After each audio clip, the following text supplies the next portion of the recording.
দর্শক, জ্বালানি তেলের সংকট এবং সরবরাহ নিয়ে বিস্তারিত তথ্য জানার চেষ্টা করব। বিজয় সরণি এলাকায় রয়েছেন আমার সহকর্মী আদ্দিন সজীব। সজীব, বিজয় সরণির এলাকার চিত্র কেমন দেখছেন? আমি দেখতে পাচ্ছি লম্বা বাইকের লাইন। এখনো জ্বালানি তেলের সংকট কেন রয়েছে? সরকারের পক্ষ থেকে কোনো তথ্য কি রয়েছে কিনা? এই লাইনটা এখন যে লাইনটা আমরা দেখতে পাচ্ছেন বা আপনারা দেখতে পাচ্ছেন সেটা হলো যে মহাখালী পর্যন্ত চলে গেছে। বিজয় সরণি থেকে মহাখালী পর্যন্ত এই যে মানুষের তেলের জন্য অপেক্ষা, এই মানুষগুলো বিশেষ করে যারা চালক তাদের অনেকেই ভোর 4টা 5টার দিকে এসেছেন। তো এখানকার আসার কথা হচ্ছে যে এই অনেক ফিলিং স্টেশনে তেল বন্ধ থাকে 2টা পর্যন্ত বা 12টা পর্যন্ত কিংবা তারও পরে, কিন্তু এখানে সারা 24 ঘন্টাই তারা তেল দিয়ে যাচ্ছে যতটুকু সম্ভব। তারা পারছে তাদের যারা গ্রাহকরা রয়েছেন কিংবা ভোক্তারা রয়েছেন এখানে তেলের অপেক্ষায় যারা আসেন তাদেরকে, এবং তারা তেল নিচ্ছেন। আমরা দেখতে পাচ্ছি যে এখানে অনেকেই লাইনে দাঁড়িয়ে আছেন রোদের মধ্যে, কোথাও কোথাও ছায়া আছে গাছের। একটু ভাইয়ের সঙ্গে কথা বলতে চাই, কখন থেকে ওয়েট করছেন আপনি? ভোর 5টা।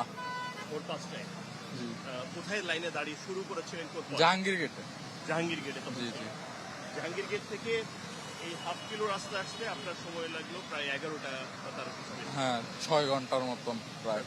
বুঝতেই পারছেন যে আসলে চিত্রটা এরকমই। আসলে সাধারণ মানুষ, তেলের যে সংকটের কথা বলা হচ্ছে যে তেলের সংকট নেই, তেল পর্যাপ্ত আছে, এই ধরনের কথা বলা হলেও বাস্তবে যারা ফিলিং স্টেশনের বিভিন্ন সংশ্লিষ্টরা রয়েছেন তারা বলছেন যে ডিপো থেকে তেল পেতে কিন্তু এক ধরনের সংকট তৈরি হচ্ছে, এবং সেই সংকটের কারণেই তারা পর্যাপ্ত তেল পাচ্ছেন না, অর্ধেক পাচ্ছেন, কোনো কোনো ক্ষেত্রে তারও কম।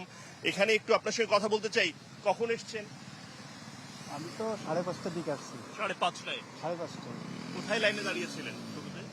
ওই জাহাঙ্গীর গেটের কাছাকাছি আর কি। জাহাঙ্গীর গেটের কাছাকাছি।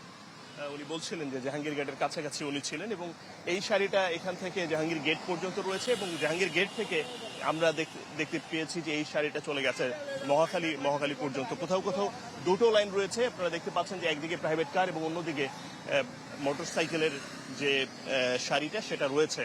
কোনো কোনো ক্ষেত্রে তাদের অভিযোগ রয়েছে যে এখানে যে ফিলিং স্টেশনগুলোতে তেল দেয়া হচ্ছে সেখানে কোনো কোনো ক্ষেত্রে ভিআইপিদেরকে সুবিধা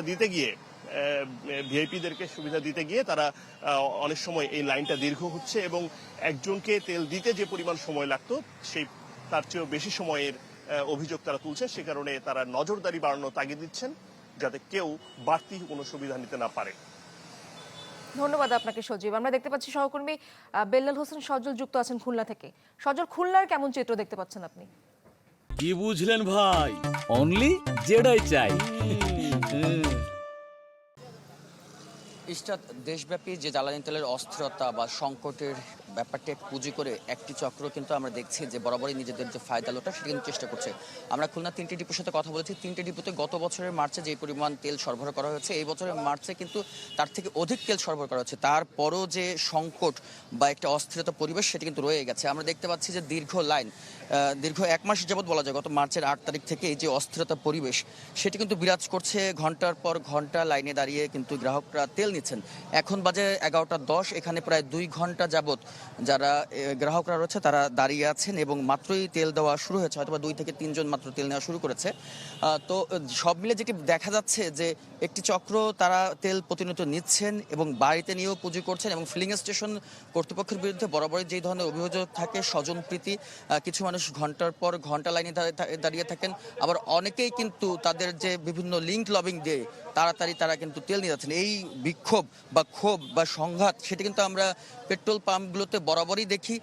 সেই বিষয়টিতে যেমন রয়েছে, তার পাশাপাশি এজেন্ট পর্যায়ে গত বছর যেই পরিমাণ তেল দেওয়া হয়েছিল এই বছরের প্রথম থেকেই এই গত 1 মাস যাবৎ এজেন্টদের সীমিত আকারে তেল দেওয়া হচ্ছে। ফলে প্রান্তিক পর্যায়ে যারা উপজেলা পর্যায়ে থাকেন যে তেলগুলো নেন তারা কিন্তু পাচ্ছিলেন না। ফলে তারা এই খুলনা শহরমুখী হচ্ছেন। ফলে শহরে যে একটি যানজট বা সংকট বা একটা চিত্র সেটি কিন্তু ফুটে উঠছে, এবং ডিপো কর্তৃপক্ষ যেটি বলছেন সাধারণ পর্যায়ে মানুষ কিন্তু এই যে তেল সেটি কিন্তু নিজেদের বাড়িতে মজুত করছেন, যার ফলে যে সংকট সেটি দেখা যাচ্ছে। আমরা গত কয়েকদিন আগে কথা বলেছি ডিপো কর্তৃপক্ষের সাথে, তারা যেটি বলছেন তাদের যে এজেন্ট পর্যায়ে তেল সেটি কিন্তু 2-1 দিন আগে থেকে এজেন্ট পর্যায়ে দেওয়া শুরু হয়েছে। খুব দ্রুতই এই যে সংকট যারা শহরমুখী হচ্ছেন সেটি কিন্তু অনেকাংশে কমে আসবে। পাশাপাশি যেটি দেখা যাচ্ছে যে সাধারণ মানুষ যে মজুত করছেন সেটি যদি সারস্য অভিযান আজকে থেকে শুরু হয়েছে এবং আমরা দেখছি গত কয়েকদিন ধরে নির্বাহী ম্যাজিস্ট্রেটরা অভিযান চালাচ্ছেন, সেটি যদি স্বাভাবিক হয় তাহলে কিন্তু খুলনার যে তেলের সংকট বা অস্তিত্বের পরিবেশ সেটি কিন্তু আবার স্বাভাবিক হবে। এই ছিল আমার কাছে খুলনা থেকে ফিলিং স্টেশনের সবশেষ। ধন্যবাদ আপনাকে সজল। সহকর্মী হানিফুল্লাহ আকাশ যুক্ত আছেন নেত্রকোনা থেকে। আকাশ, অবৈধ মজুতকারী যারা রয়েছেন তাদের ধরার ব্যাপারে প্রশাসন কোনো পদক্ষেপ কি নিয়েছে কিনা, পাশাপাশি জানাবেন তেলের পাম্পগুলোর কি খবর? ইসরাত, আমি এই মুহূর্তে আছি কিন্তু নেত্রকোনার যে মাজুমুর ফিলিং স্টেশনে। এখানে গতকাল রাতে পেট্রোল এবং অকটেন ঢোকার খবরের পর থেকে কিন্তু বাইক সহ যে এই জ্বালানি তেলের পরিবহনের যে সকল গাড়ি রয়েছে তারা কিন্তু এখানে দীর্ঘ লাইন আপনারা দেখতেই পাচ্ছেন যে আমার পেছনে কিন্তু দীর্ঘ লাইন ধরে কিন্তু রাত থেকেই এখান থেকে তেলের যে লাইন সেটি কিন্তু ছিল এবং সকাল 8টা থেকে ট্যাগ অফিসার পুলিশ সহ যে জেলা প্রশাসনের পক্ষ থেকে যে আইন শৃঙ্খলা বাহিনী তারা কিন্তু এখানে তেল দিচ্ছেন। এবং আমরা এই ফিলিং স্টেশনের কর্তৃপক্ষের সাথে যদি একটু কথা বলতে চাই যে আসলে কত লিটার পেট্রোল এবং অকটেন আপনাদের এখানে এসছে এবং আমাদের এখানে 4,500 লিটার করে পেট্রোল, অকটেন এবং ডিজেল এসেছে গতকালকে, এবং যেটা আমরা আজকে গ্রাহকদের মধ্যে সরবরাহ করা শুরু করে দিয়েছি ইতিমধ্যে। এবং সরকারি কোনো কর্মকর্তারা ছিলেন কিনা বা হ্যাঁ, অবশ্যই সরকারি কর্মকর্তা ট্যাগ অফিসার এখন ওই পাশে নিযুক্ত আছেন, ওনার সামনেই আমরা কাস্টমারদের কাছে তেল সরবরাহ করছি। এছাড়া আরেকটি বিষয় যদি আপনাদেরকে জানাতে চাই যে আসলে গতকালকেও কিন্তু প্রশাসনের পক্ষ থেকে শহরের যে মৌগাতি এলাকায় অকটেন পেট্রোল যারা অবৈধভাবে মজুদ রেখেছে সেখানে কিন্তু অভিযান করা হয়েছিল এবং সেখানে কিন্তু 2,000 লিটার ডিজেল তারা কিন্তু জব্দ করেছে এবং এই যে অভিযান এটি কিন্তু প্রশাসনের পক্ষ থেকে অব্যাহত থাকবে বলে জানিয়েছেন ইসরাত। আপনাকে আকাশ। সহকর্মীরা যুক্ত হয়েছিলেন এবং তেল সরবরাহ এবং পাশাপাশি তেলের পাম্পগুলোর পরিস্থিতি জানছিলাম।